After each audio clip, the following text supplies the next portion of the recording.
Good morning. Good morning. Welcome to the Science Mind class. I'm Dr. Petra Weldis. Good morning to those of you in the room. We're so happy that you're with us this morning, and for those of you online. And as Ryan asked, what are we doing? Gosh, we're still in the general summary. No, we have not been in the general summary for 9 months. We haven't. But it's a good, long, general summary of the entire part of the Science Mind, right? Walking through, collapsing the argument into just statements. And I highly recommend, if you are ever feeling like you want a refresher of what it is that we're doing here in this practice, is just go to the general summary and start reading. I mean, literally starts with a theory and then goes into the application in a, well, quite frankly, a little more concise way than when it's first being introduced in the earlier parts of the book. And where we're trying to, say it over and over and over again in different ways so people can hear it. This is all little concise paragraphs. So we're on page 410 and 411, and we're talking about the practice of it, right? We spent a lot of time recapping the philosophy and the understanding, the theory of the nature of reality and the divine and the creative process and ourselves, and now we're deep into what does it mean to practice this? What does it mean to apply it in our own lives? And then, so this is the very beginning of page 410, the beginning of the first full paragraph. In practice, we state clearly in words what these ideas mean to us, right? The ideas being the qualities and attributes of the nature of reality, the way in which we imagine life to desire to express. In practice, we state clearly in words what these ideas mean to us, and then we relate these statements to some needed experience or to some desired good which we have not been experiencing. After using whatever words will bring conviction to our thought, we pause and try to realize the presence of the all-power from which every special good comes. Right, and so this is a great description of what we do, or what we're experiencing when we do a spiritual mind treatment. When we do a spiritual mind treatment, we are stating clearly in words our ideas about the nature of reality, what we believe about the divine, what we believe about life, what we believe about this infinite reality and its ability to create, and what we believe about ourselves. We state that very clearly, and then we relate it to some desired good. Because quite frankly, we're always doing this, even if we're not paying attention. So our spiritual mind treatment gives us an opportunity to pay attention to how we are relating life and the way it's moving through us to a desired good. And that's what it means to be a co-creator. We are co-creators. It is our, well, to a certain extent, it's our purpose, is to create life and to create our lives as an addition to life as a whole. So what we're doing, we should never forget that both the letter and the spirit are necessary to our work. So the spirit of the work is the conviction and our passion for what it is we're creating. The letter of the work is recognizing the philosophy and using it, right? And understanding that there is a creative process, that we can speak our word, that we can do these things. But we want to do them to the point where we have an opportunity to experience the conviction of it. And one of the ways that we find ourselves experiencing that conviction is that we practice. Like, we start trying to create specific good so that we can show ourselves that we can, that we are, and then we can go on to create more, maybe more powerful things, or things that we think of as more difficult. Right? We can work our way up to a deeper level of conviction. So thought is the mold, conviction is the molten substance poured into this mold. Now, this does not necessarily mean that I can walk around inside the experience that I want to have and feel it. I think sometimes people misunderstand what this conviction means. It can be that, But it doesn't have to be that. The most fundamental conviction we need to have is the conviction in the power of our word, in the idea that our word and thought creates a mold, and our conviction is what sets that mold on fire, what brings the oomph to what we're doing. And so these two things together is what constitutes the practice. And we need them both, and we have to build them both, and we have to practice having them both. It's not just saying the words, nor is it just having a great moment of conscious contact and a conviction of oneness, right? It's actually marrying the two and then applying them to specific things in our life individually, the life of our family, the life of our community or workplace, the life of our nation and our culture.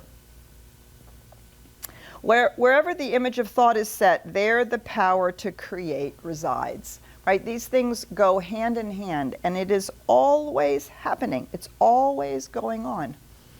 And over and over and over again, we are reminded that trained thought is more powerful than untrained thought. So by using our conviction, by using this process, we are basically bringing light to the situation.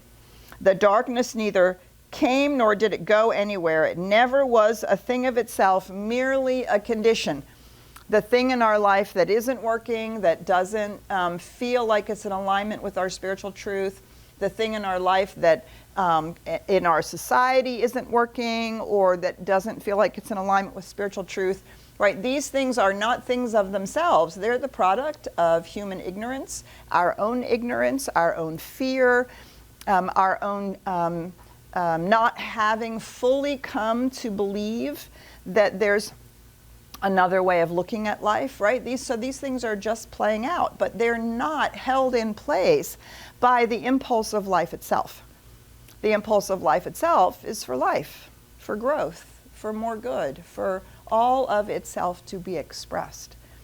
And so what's called darkness, right, in the classic sense of light and dark, or good and evil, which we might just really more appropriately say alignment or separation, right? We're either in alignment with spiritual truth, or we're feeling very separated, or we simply don't even know that we're separated from it.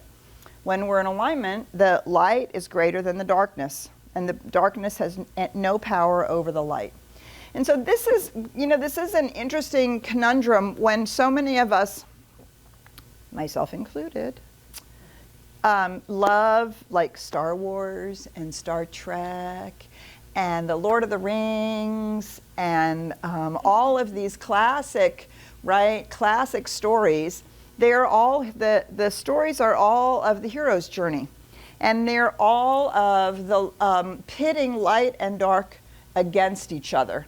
And there is there's a representation of the dark having its own life and power, right? And light and dark are struggling against each other. And of course, this is very much embedded in our culture with the Judeo-Christian culture, but not just in the West. It's equally as embedded in the East. It's embedded in indigenous traditions.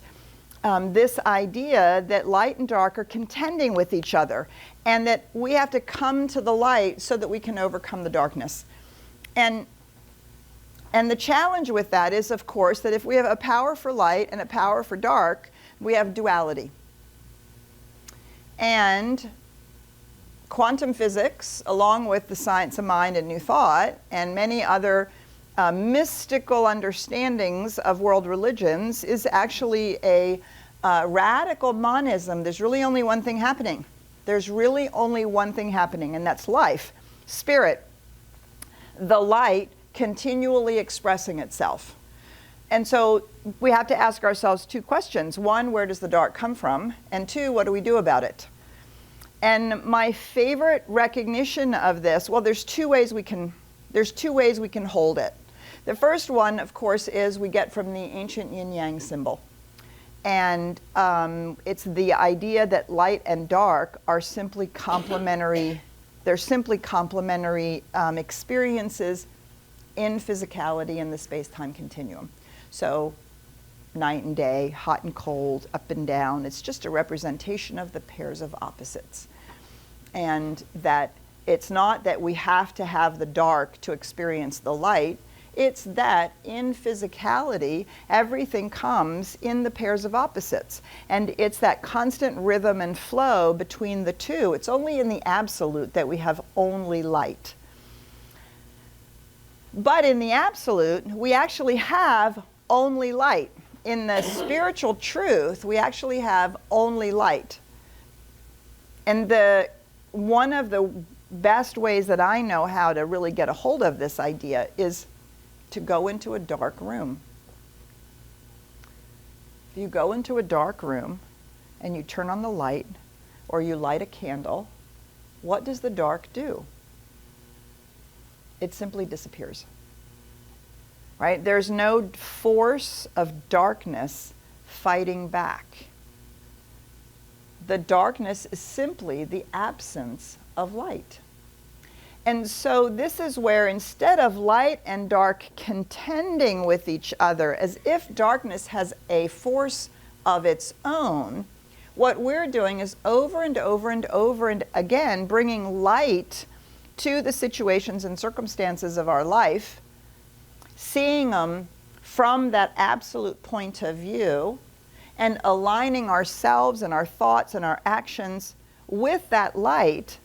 And the dark cannot actually contend against it, no matter what it looks like, right? No matter what it looks like, there is actually no power in the dark.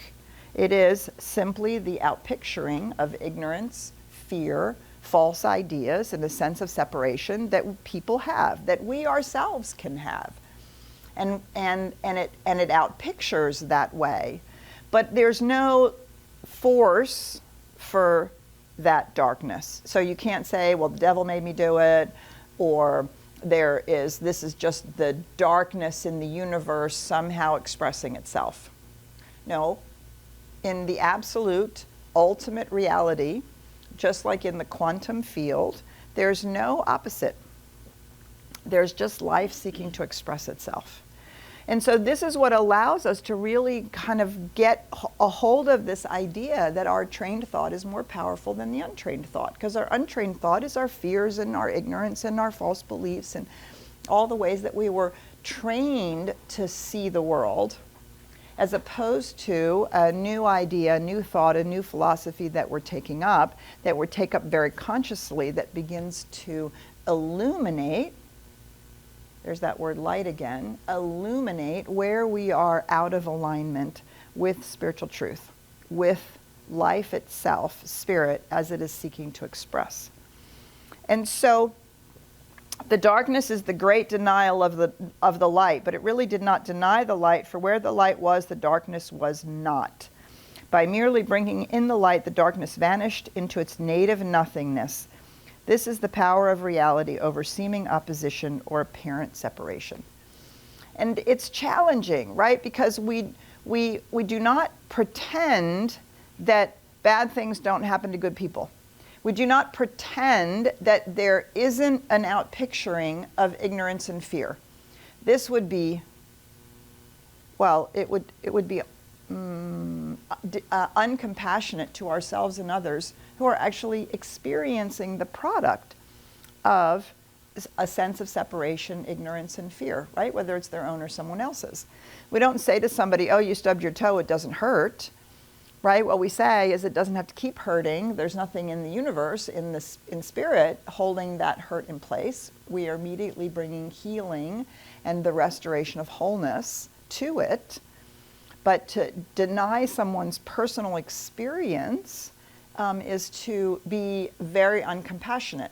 It's in the realm of our spiritual work, where we are doing this denial, that the darkness has no force of its own. And when we find ourselves within our own life coming to critical mass, coming to a critical shift in our own consciousness, things change for us. right, in our own lives, and we understand that that happens in the life of the collective as well.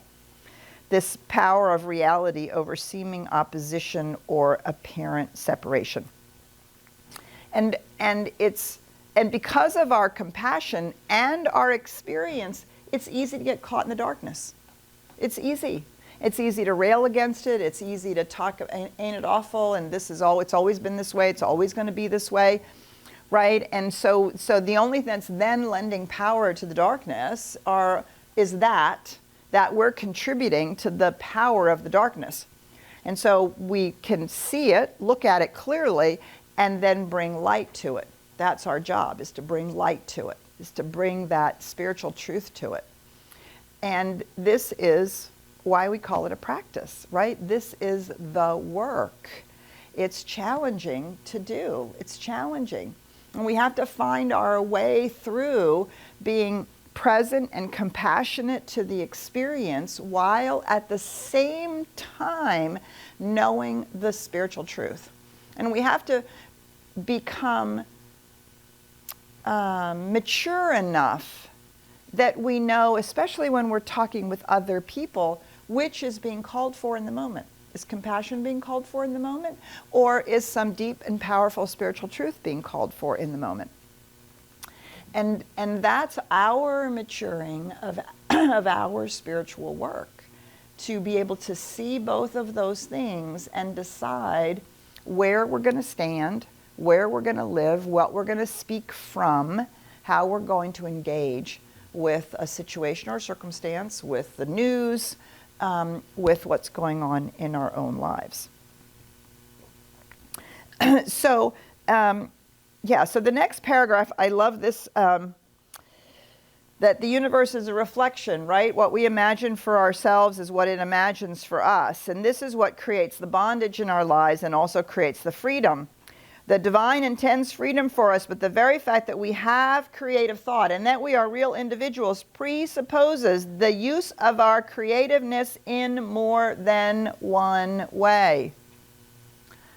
Which means that we can, in fact, use our creativeness to manufacture darkness, to build a sense of separation, to develop fear or anger or all of those kinds of things, right? Otherwise, we would not be real individuals. And this is, of course, the conundrum of free will. We actually can choose to turn our back on spiritual truth. We can choose not to be in alignment with love. And we see it every day, what it looks like when somebody behaves not in alignment with love. And that's the challenge, right? We can see it, and we can recognize that this is what happens in our own lives. Our choices are educated. And sometimes it's not very pleasant to have our choices educated, is it? Oh man, all the messes we have to make before we go, oh, that's not a very good way to do it. As we learn and grow, right? Sometimes we learn and grow out of messes, and humanity is maybe doing the same. And hopefully is beginning to wake up to itself. So we can use our creativeness in more than one way. It goes on to say we can sit in the shade in the darkness or move into the sunshine. Sitting in the shade, we may not really believe that there is any sunshine, right? So if we're in the midst of poverty or homelessness, we're in the midst of financial challenge or health challenge, we're in the midst of racism or sexism, if we're in the midst of all of that, we can be so in the shade that we really think this is the way life is. And it's always going to be this way. But the sun would be there all the time. And all the time we are in bondage, the real freedom exists. And the freedom starts with us freeing ourselves from this is the way it is and this is the way it has to be. This is the way it's always been, so this is the way it always will be. Right? We must begin to raise ourselves out of that to stand in the spiritual truth. It is there, but we must awaken to it. So the law of mind as quickly creates one form as another for us, and we must allow the pattern of our thought to become molded from the highest sense of reality that we possess. Right? We're constantly, that's the work. We have to imagine a better reality, a greater reality. We have to really sense that life that is seeking to express itself. And then, rather than continually looking for evidence of the darkness, we have to start looking for evidence of the light. All the ways and places that individuals and groups of people and companies and political leaders and whomever it is actually bringing the light forward. We have to start showing ourselves that, yes, in fact, it's actually there. Otherwise, we are sitting in the shade and we're continually creating more and more shade because we can't even imagine that the sun is actually shining. This is the work. Now, is it easy? No. This is why it's a discipline and a practice. And it can actually be very challenging. And that's okay. We're up for it, right? We're all up for the challenge of our own lives. We're up for the challenge of our own healing and our own growth. And this is why we have community, and this is why we learn things and go to classes and do all kinds of things. All right, so I'd like to stop here. I will let you know that we're having a little bit of an internet problem here at CSL Dallas, and so our lovely voice of CSL Dallas, Ryan Brown, is not currently sitting at his microphone, which he would then normally say, hey, you can talk and you can chat and I'll read it out, but he's not there to read it out. So you can still chat to each other on Zoom or on Facebook. And I know that he is working diligently to make sure that all of our internet stuff is working properly. And then we can also see if there are comments or questions or thoughts in the room. So we don't have a microphone to give you, I don't think. So we're just going to ask you to speak loudly enough so that people can hear you, or I'll restate the question or comment. So, Patty. Hi, my name is Patty. I had the most amazing spiritual contact week before last. I called to get my iPad connected to the Apple Tech. Uh-huh. I ended up with a young lady, 24 years old, in West Virginia. And as the conversation, we stayed on the phone over 2 hours. As the conversation progressed, she told me that she was looking for a spiritual outlet.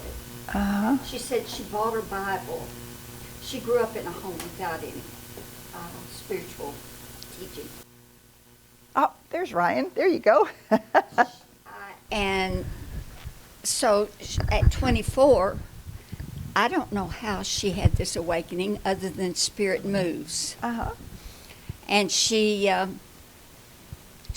me how I could get her in touch with some of the things that I told her. So I gave her our streaming I love that. Uh-huh. Uh-huh.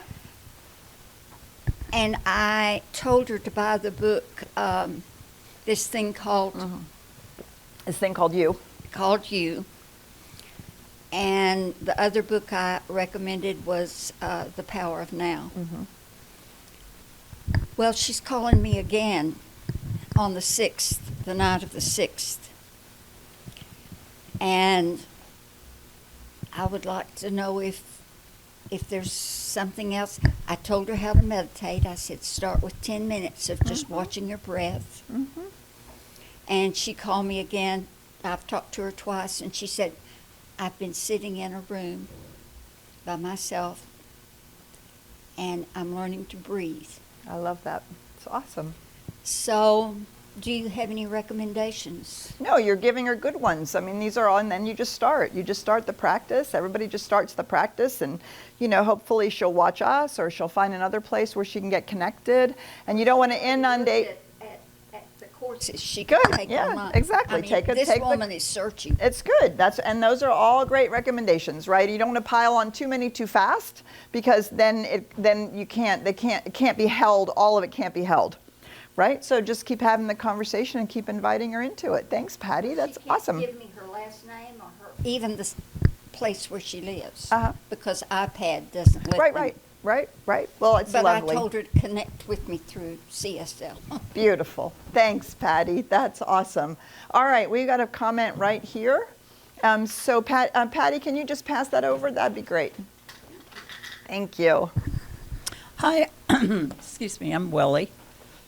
I was thinking about the darkness and how an easy thing to me seems that, okay, if you cast a shadow, you're casting a shadow because your body is blocking the sun. Right. So if you find yourself in the darkness, then just ask yourself, how am I blocking the light? Right, beautiful. Yeah, that's a great, and it's also then a thought of, if I'm blocking the light, I'm actually standing looking at the shadow, turn around and look at the light, right? Beautiful. Thanks, Willie, I love that. All right, I think Ryan's back in his magic seat, so we can also see if we have any comments or questions out online as we're talking about the practice and our individual use of this that allows us to make choices that, quote unquote, put us in the darkness, right? And the fact that light and dark aren't actually contending with each other. That what we're doing is moving our focus to the light. So, welcome back, Ryan. Yes, and welcome everybody. My name's Ryan. Hello. And sorry about being so late to my own live stream, right? I was so emotionally overwhelmed with the first paragraph, I had to go into the bathroom and cry. That is everybody. not true. But I've done a spiritual mind treatment, and now I'm back, okay? And it looks like we do have somebody here in the Zoom room. Great. And before I get started on all of that, welcome to everybody who's here joining us online via the Zoom room or on Facebook Live. We love hearing from you, as well as the folks here in the audience, right? And the way that you do that is you hit the raise your hand icon, or you can simply put your questions and comments inside the chat on either Zoom or Facebook. And my silky smooth voice will bring it into the room. All right, I'm going to ask Connie to go ahead and unmute herself. Connie, do you want to go ahead and join the conversation? Thank you very much. Good morning, everybody. Good morning, to be Connie. here. Thank you. Good morning, Reverend Peter. This is a wonderful topic. They're always all wonderful. This is monumental for me. When I was a kid, my mom and dad were I've said this before many times, but my mom and dad were very, very polarized about politics. They were very, on the liberal side, they were right. The guys on the other side were wrong. They were good. The other guys were bad. And they reviled the other side. I mean, they did. They just said, oh, they're horrible, they're evil, and all that. Well, I absorbed that polarity thing, and I didn't apply it to politics. I applied it to natural health. But today, what's going on is I'm rewiring my brain. And even the young fellow, the 18-year-old who did the shooting in Uvalde, Texas, I do not say that he was evil. Right. I say he needed help. And he needed help a long, long time ago, when he was very, very little, because things happened and things went wrong for him. And I hear people just say, he's evil and horrible and da da da da da. And I don't. I bring the light into the situation. If I were to, pummel him, with words, it wouldn't be good for me, and it wouldn't be good for his spirit, which is moving on. So that's what I have to say. And it's Beautiful. huge for me. Yeah. Yes. Yes, thanks, Connie. Thanks for that. And I think that's really important, right? It's super important what you just said. We don't say that a person is evil. Now, we can utterly say the act is not good. It's completely unacceptable. It's a bad. We can use all of those words. We can even call the act itself evil if we choose. But we are not saying that there is a force that has taken over somebody's soul or is in fact just the truth of their being causing them to do this. And I think this is a very important distinction, because it's also important to recognize that not every behavior is acceptable.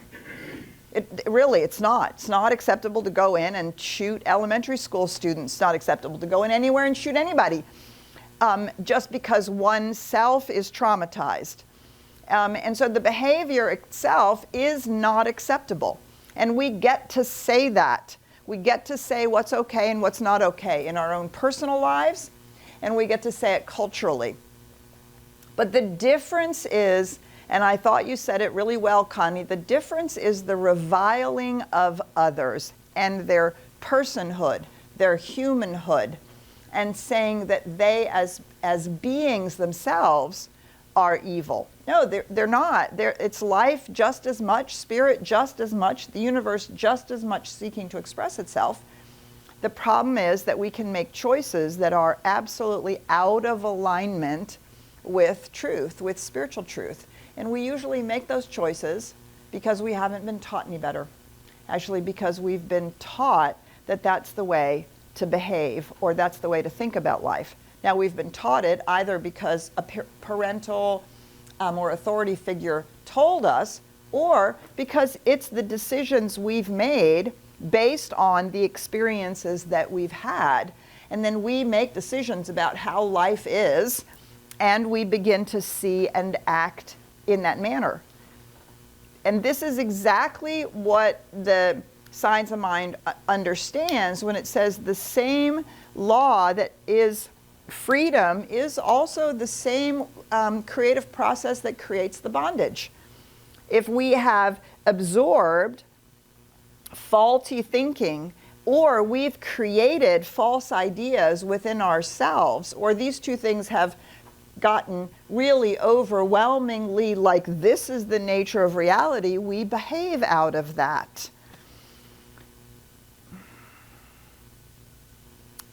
And so what we have to do is bring the light not only to individuals like that shooter, but to humanity as a whole. We have to bring the light to humanity as a whole, that this is not how we deal with our problems, this is not the way in which we deal with our pain, that there is an inner light, an inner love that really can move us through whatever challenges or problems that we have encountered. Fundamentally, we have to take responsibility for the way we show up in the world. And that means that we can't hold ourselves as victims. Were we victimized? Maybe very much so. But the question is, if we continue to hold ourselves as victims, right, then we act out of that belief. And if we are the universe individualized, we can't be a victim of anything. Because we can at any moment take responsibility for the way that we are showing up in the world, regardless of trauma or false experiences that have lent a false idea about reality that we've created in our own minds, and that we've created individually or created collectively, right? And this is the work. This is where the work comes in, and the ability to be able to see someone's behavior and to discern that it's not acceptable. For an abusive relationship, we can recognize that the abuser is not evil, but they are actually an abuser, and it's not okay. And so we leave the relationship. This is totally appropriate. We don't just go, oh, I accept you for who you are, and therefore your behavior is okay. No. Right? And so this is where we bring our, not just our spirituality to bear, but we bring our heart and our mind to bear. We don't check our intelligence at the door and say, oh, everything is God, therefore everything is okay, and therefore everything is acceptable. No. That's what it means to have the power of choice, to awaken and have the power of choice, and to begin choosing to act and think and speak in alignment with that larger reality. All right, Ryan, we're going to come back to you, see if there's anything else going on out there in Facebook or Zoom. Yes, there is. I do have Brenda. Do you want to go ahead and unmute yourself, Brenda, and join the conversation? Good morning, Dr. Peter. Good morning, Brenda. Wow, this is exactly the remembrance I needed to start with our discussion this morning of sitting in the dark and sometimes not knowing how to bring that light to dispel. And so, talking about fire in the belly, I love bonfires. I wish I could just go poof and have that fire, but that's not my reality. And I struggle sometimes with damp kindling or with insufficient flint. And so I just wanted to share this image that was given to me about 40 some years ago that you reminded me today of how to find that little splinter of light, whether that's in someone who does despicable things or even more heinous within ourselves at times. So it was near sunset, and I was railing at God, and I just, show me a effing burning bush, just show me the burning bush and I will believe, I was really struggling with the belief and trust. And I got the voice in my head that said, burning bushes are exceedingly rare and hard to find. Oh, no, no, yes, that's true. That's definitely true. And then next moment, the entire sky in front of me lit up with thousands of fireflies. Oh, wow. And the voice comes back in my head and says, but fireflies are everywhere and easy to find. And if you collect enough of them together, they are as bright as a burning bush. Mm-hmm. So sometimes, thank you for class for the reminder that I need to watch for my fireflies. Yes, yes. Beautiful. Thanks, Brenda. Thank you so much for sharing that. Right, and it's why one of the things that I love to say over and over and over again, look for the good and praise it. Look for the good and praise it. If you can find one good in the midst of something, right? Or even, here's all this horrible stuff, but over here, look, there's a good, and there's a little good, and there's some good, right? You're collecting, exactly as you said, you're collecting the light, and you're collecting the reminder of the light, and you're collecting the recognition that the light is in fact always there. And it has so much to do with how much in the shade we are, and how much we believe that that shade is all there is. And so, yeah, that's really great. And I love too that you said collect the fireflies ourselves, because waiting for the burning bush really is that idea that we think something outside of us is going to magically fix it, is going to magically poof and say, see, believe, poof, you should believe, poof. And it doesn't usually work that way, right? We usually have to work our way up to the recognition that this actually is the nature of reality and how it works. We have to build a new set of habits, a new set of beliefs. It's not something that the universe does for us. It can only do it through us. So it is our awakening. It's our awakening that makes the difference. And so, yeah, to look for the fireflies and to start collecting them. Look for the little slivers of light and the places where it is burning brightly. And, the truth is, we all know it. It's not in the media. It's not in the media. You're not going to find it there. So stop looking, right? Stop looking there. Because what happens when you look for it in the media is all you get is more ain't it awful, ain't it awful, ain't it awful. And hey, wait a second, Petra. You do need to find it in the media, because we're on the media. We're on the media. Okay, there you go. People, come on now. Shameless self-plug for Science of Mind on Sunday morning, yes, right? That's right. That's right. So you have to pick and choose.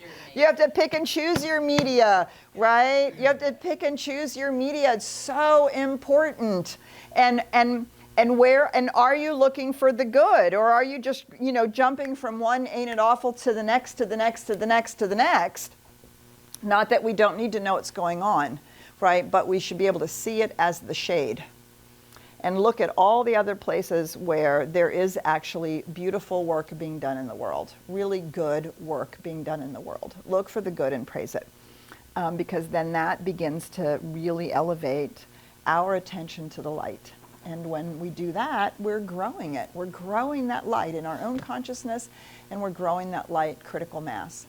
Yeah, so I actually had this conversation with a friend of mine not too long ago, and talking about just being overwhelmed on their Facebook feed. You know, this shooting and that happening and that politician and and I mean, I just right down the line, and I got a whole host of this. And I had to say to my friend, I'd say, you know, my Facebook feed doesn't look like that. It doesn't. My Facebook feed looks like, here are people who are cleaning the ocean. Here's a group of people who are working on clean energy. Here's a group of people who are working on social justice. Would you like to be a part of this group? Here we want to tell you about how forests are being cared for in this part of the world. That's what my Facebook feed looks like, along with all my CSLDallas and other friends who obviously are showing me their grandchildren and their fabulous food and their kittens and their puppies. And only every once in a while do I get something that is about some really heinous or negative thing, but it's always in the context of, and here's what you can do about it, or and here's what people are doing about it, right? Because the things that I click on, I'm looking for the good and praising it. And so the algorithm is in my favor, right? That's what it's providing me. So it is out there. And as Ryan so beautifully said, it is out there, including us on a Sunday morning. Well, I was going to also add to that. That's all the great reason to share us on your Facebook feed. So that way you can stay up to date on positive information, because as a part of the social media team myself, we love putting out challenges and other ways of staying engaged, not only having inspirational content, but keeping people informed about things like you mentioned before, the Bonton Farms. Right. Other things that we can do within our community, and we can share that with our friends, so it's not a bunch of negativity out there on the internet. Right, beautiful. Yeah, so actually I think I'll challenge you guys to put on the CSLDallas Facebook page, put your favorite way where you get either good news or accurate news. Where do you get good news or accurate news? Put that out on the CSLDallas Facebook page, because I tell you, I get a lot of people asking me this question. NPR is one of them, absolutely. So is the BBC. But there's also lots of other places that are really intriguing. Who's doing the work? Share where you get that information, right? And so we're going to be talking about this all month. All month we're talking about reimagining me and we, spirituality in the world. How do we bring our spirituality to bear in the world? How do we see it already outpictured in the world? And how do we contribute to that in a really positive way? One of the ways we do that is by curating our own news feeds, whether that's our email, whether that's our Facebook page, whether that's our own, what are we listening to on the radio, NPR, BBC, places like this where we're really getting whole information. Otherwise we're in an echo chamber, right? If you're always only listening to certain kinds of people, you're in an echo chamber, and we're not seeing what actually is going on. So look for the good and praise it. What a great place to start. We look for the good and praise it. We're bringing light into the world. Patty, one last comment? You can also listen to Michael Gott and Lainey Bernstein on YouTube. Oh yeah, any good inspirational shout music. out to our local Lainey Bernstein. Yep. I believe she's not singing today, but Yeah. I think she's coming in later this month. Yep, beautiful.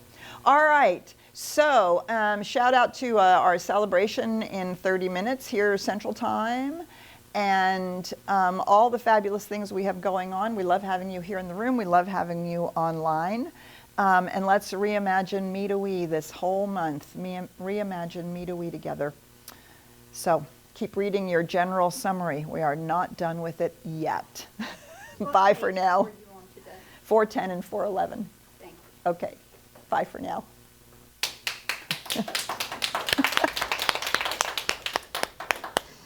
Yay, thank you. Oh, and so we want to say welcome to anybody who